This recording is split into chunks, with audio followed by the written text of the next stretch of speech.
Dennis, you dressed like a snooker player today. Did Conor Marshall deliver your trick shot? Right on cue, came right on cue, right at the back stick. So great desire from Conor. You know, when you're looking at 10 minutes to go, he's playing as a fullback. To be in that position showed how much Conor wanted to win that game today. First half, you were far from your best. Perhaps the worst you played this season. A lot of the comments that I've heard, and perhaps hard to disagree with that. No, absolutely. You know, last week at Workington, we deserved to win the game and got nothing. And this week, we didn't deserve to win the game and we got 3 points. I thought Oxford can feel really hard done by. You know, both goals, you know, was the first one a penalty, was the second one a slight push in the back. They've hit the post 3 times. You know, Oxford deserved to come away with something today and was really fortunate. Oxford looked like they deserved to be in front at half time, but it looked like you might just get there at 0-0, and that would have been a good result for you at the time, but they did edge in front with 5 minutes to go. It's one of them things when you're down the bottom. You know, everyone says it, and it's probably right. You don't seem to get the rub of the green or the luck. You know, hit the post 3 times there. We've got 2 scrappy goals in a sense that might not be given. I thought the one thing that might have been a game changer was the first 5 minutes. I think the goalkeeper should have seen red card there. It's definitely done on a goal scoring opportunity. Was on the back end of it, arrogant, and that certainly would have changed the game if the goalkeeper had to go off after 5 or 10 minutes, whatever it was. But other than that, once he stayed on the pitch, Oxford deserved to get something out of the game. We never had no fluidity. We couldn't pass to each other, putting balls in wrong areas, hitting straight balls, not switching play, not showing any composure, and we struggled today. The turning point was about the hour mark when they hit the post. It could have been 2-0.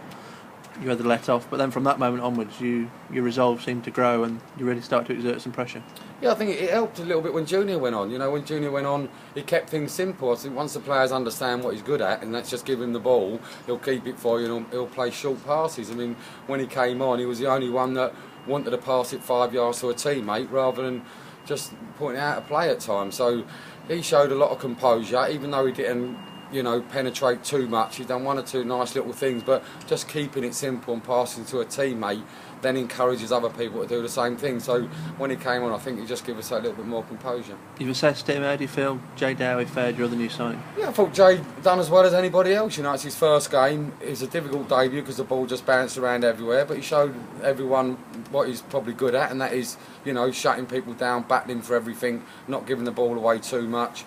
And pretty much showing a little bit of tenacity. I mean, you know, if you want to win football matches, especially away from home, you've got to go and get some tackles in and press the ball, and you know that's what he's done today.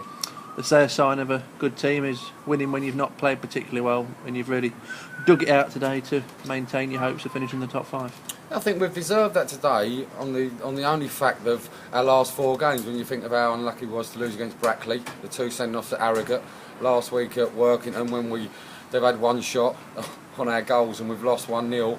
I think today really was probably a culmination of the last 4 games, which has got us a win today.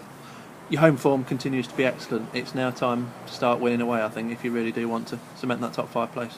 I'll take 6 more performances like that away from home and coming away with 3 points. No, you know, we've got to try and address it. Today, as soon as you win a football match, you start to look to get on a run. You know, next week away at Barra, if we can win that game, then we've got Gloucester back at home the following week, and all of a sudden a run starts. So we'll be really determined to get something away at Barra. I think they've drew today, which pretty much puts them out of contention. So if we go there with the right desire and commitment, then hopefully we can get a result at Barra. Been a big week for you, signing a new 2-year deal. How on earth have you pulled that off? I think I'm being too nice to the chairman. No, you know, at the end of the day, if we're looking or being honest, you know, we took over a struggling team last year and we've now turned it into a genuine team that can make the top 5. So the chairman obviously sees that as progression. And hopefully now, if we can't make it this year, there'll only be a little bit of fine-tuning to do to give us a genuine chance of chasing as champions next year. So if the football club believes that I've done that, then, you know, it's the right decision. So presumably that's the aim now. Give it everything you've got over these last 9 games. If it's not quite good enough, you fancy yourselves to go again next year? Definitely. You know, it always changes because you always get 5 or 6 new clubs coming, just like this year. But the 5 or 6 new clubs this year has made it a really even league. Whereas last year you had a couple of runaway teams, but this year everyone's been even. That's in the top 8 or 9 really. So if it stays like that next year and we can just get that little bit more polished, we'll have a really good chance of being champions next year if we don't make it.